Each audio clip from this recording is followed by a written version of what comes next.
Alright guys, welcome back to W.D.Y.D CSP. What do you do as a central sterile processor? Today we are processing DaVinci Xi instruments in decontamination.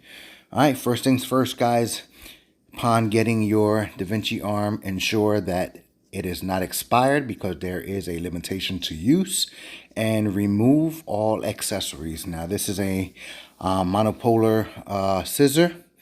And they usually put a sheath on it in point of use. You want to make sure that you remove that sheath and discard it. Should have been discarded at point of use, but it'll make its way into decon once in a while.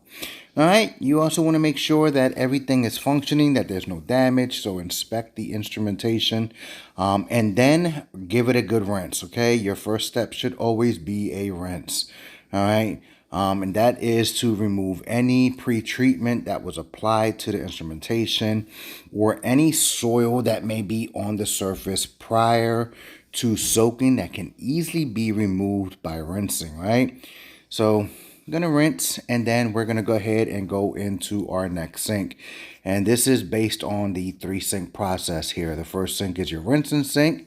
We're going to go ahead and move over to our soak/wash sink. Okay, so following the IFUs of DaVinci, Intuitive DaVinci instrumentation, is we're gonna fill up our sink and we're gonna add some detergent. If you look at the bottom left hand corner of the screen, you'll see my chemistry being dispensed. Always fill your sink up first and then dispense your detergent. It prevents foaming. The only downfall to that is that you have to distribute it. So agitate your water to distribute your detergent throughout the water. All right, so we're going to go ahead and submerge our device. Now, submerging is not good enough according to the IFUs. And for all lumen items, you want to prime your lumens, okay? Priming means that you want to fill those lumens with detergent so you get the correct contact of solution, not only on the outside of the instrument, but internally as well. So following the IFUs of this device is you want to flush or prime the lumens with at least 15 milliliters of detergent. This is a 60 milliliter syringe, so more is better, less is not. You want to basically prime until you see no bubbles exiting the device. So prime your instrument, and then you want to go ahead and allow it to soak for 30 minutes.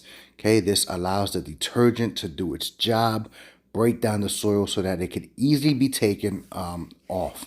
Now, according to the IFUs, in the next step is you are to remove the instrumentation and then place it into a cool water bath to flush and brush. I don't necessarily agree with that IFU.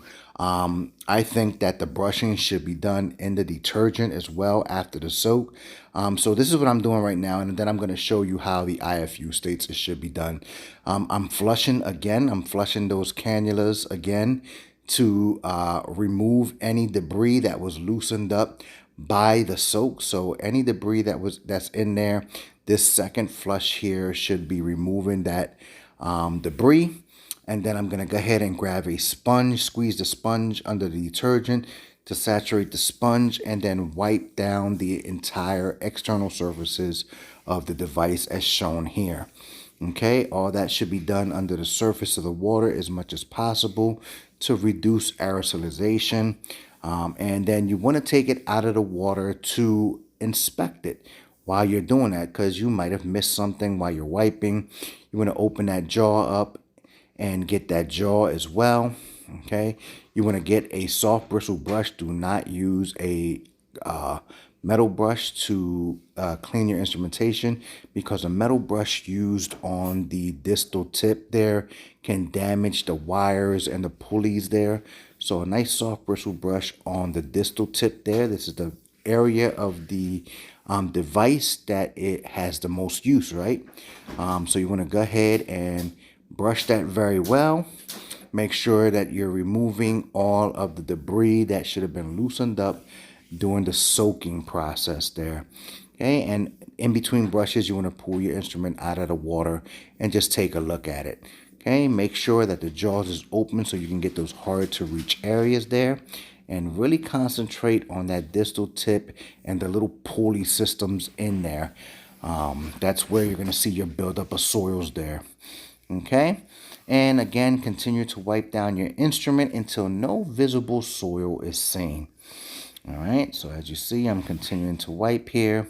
And although this instrument looked very clean, you want to make sure, because not only you're trying to remove visible soil, you're trying to remove invisible soils as well, right?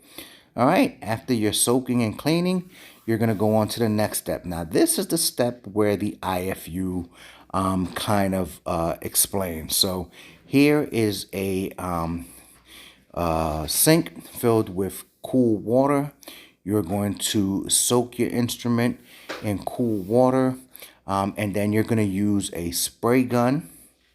And there are certain areas that you need to spray, okay? And one being the ports, the two ports, okay? And this is used to flush out any soils that have been loosened by the soaking process. Okay, so this makes a lot of sense. It does make a lot of sense to rinse that off. But I would rather flush that with some detergent to help remove more of that debris. But you do this flushing here, right? Flush the two ports, and as you can see on the distal tip on the left-hand side of the screen there, you'll see that while I'm flushing, the water is exiting the distal tip of the device there. So any soils that are trapped in there are going to definitely come out. Now, I think this should be done after the step that I just performed, which makes sense there. This is the actual rinsing of the instrument.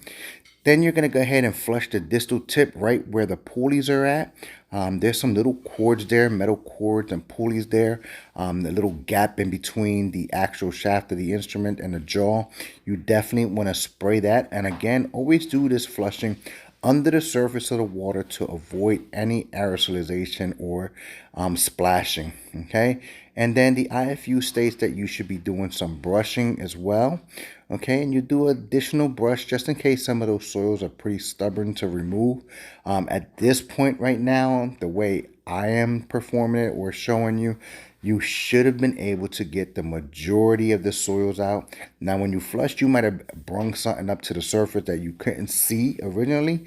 And that's a good thing, right? When you did your flushing of the ports, you might have got some soils that exited out and re-soiled the distal tip. You also might have brought some soils out of the actual little buttons on the side, the connector release buttons on the side of the device might have oozed out. So go ahead and give that another brush. And then right here, what I'm going to do is I'm going to empty the sink out, and then my final rinse prior to the ultrasonic should be with critical water. Okay, and critical water is water that meets the specs specified by the AMI ST108 standards, that meets critical water. Okay, this is water that is treated extensively to reduce microorganisms and minerals and other kinds of things that's in the water. So this hose here is the ionized water, spraying and rinsing the outside of the instrument.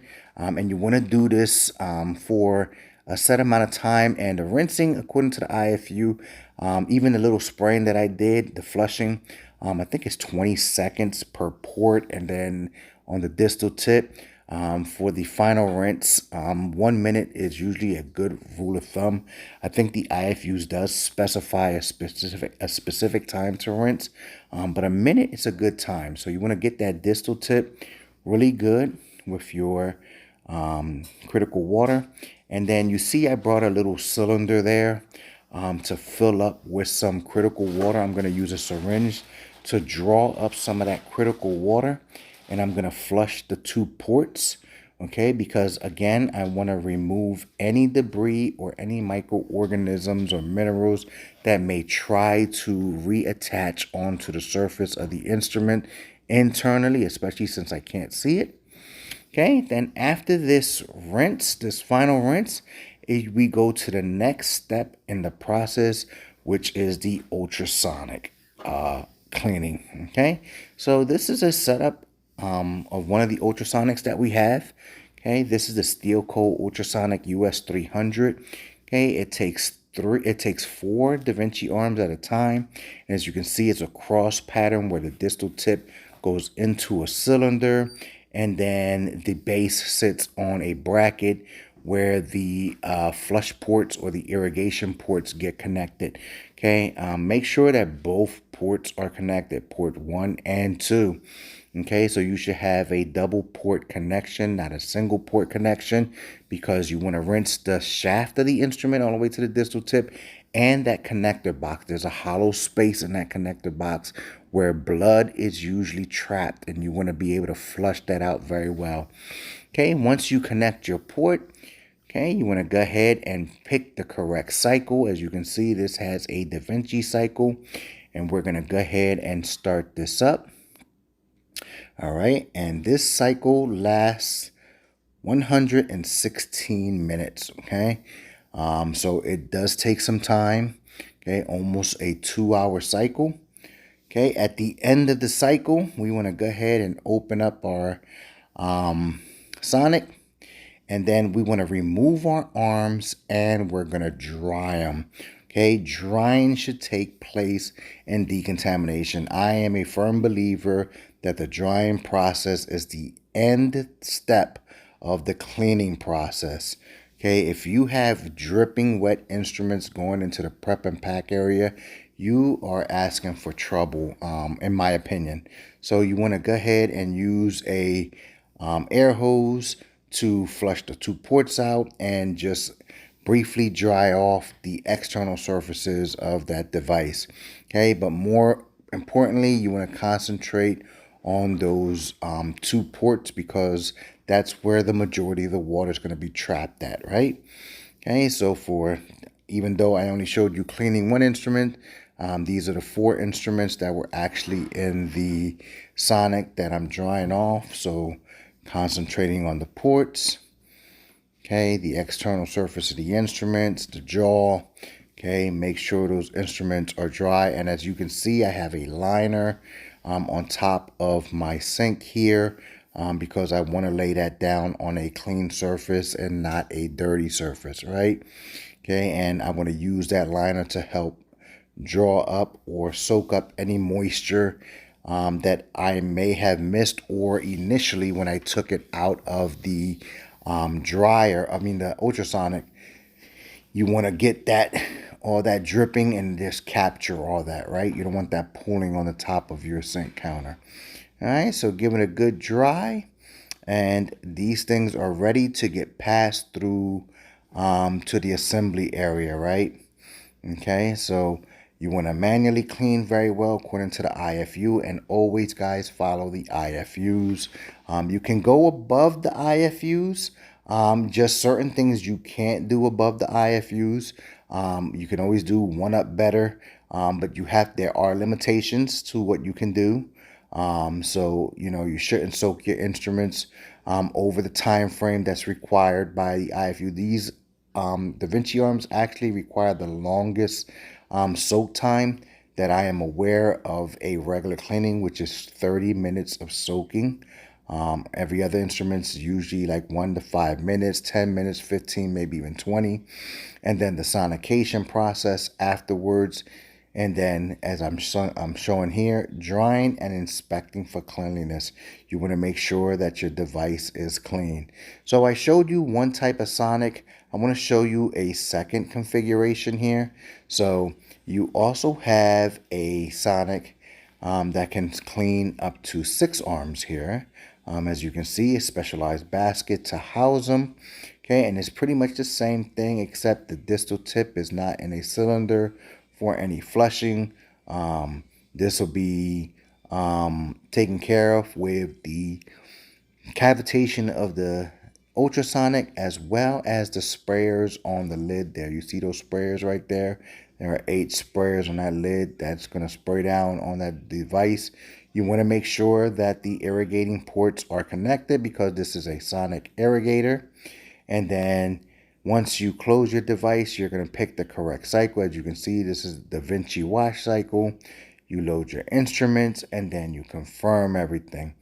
Okay, so this is the PCF Inner Wave by Sonic. It's a sonic irrigator. You can use it for other lumen devices as well. We tend to use it for our Da arms. There is yet another option. So let's say all of our sonics are filled up. We have another option of being able to manually clean the device and then place it into a washer disinfector so that it can go through an automated cleaning process. So as you can see, the connector blocks go onto this little L-shaped bracket to hold it in place. The irrigating ports are connected on each device, and the distal tip is placed into a cylinder so that it can get a rinse cycle. And let me show you how it gets loaded onto our conveyor system. Our conveyor system, we push it on and it loads up automatically. Okay, we go to our screen and we're going to select the proper cycle. The proper cycle for this will be an MIS, or minimum invasive surgery. I'm sorry, no, it's not the MIS, it's the Da cycle. We're going to pick the specific Da cycle here. All right, as you've seen, and then once you confirm it, it's going to advance to the next conveyor.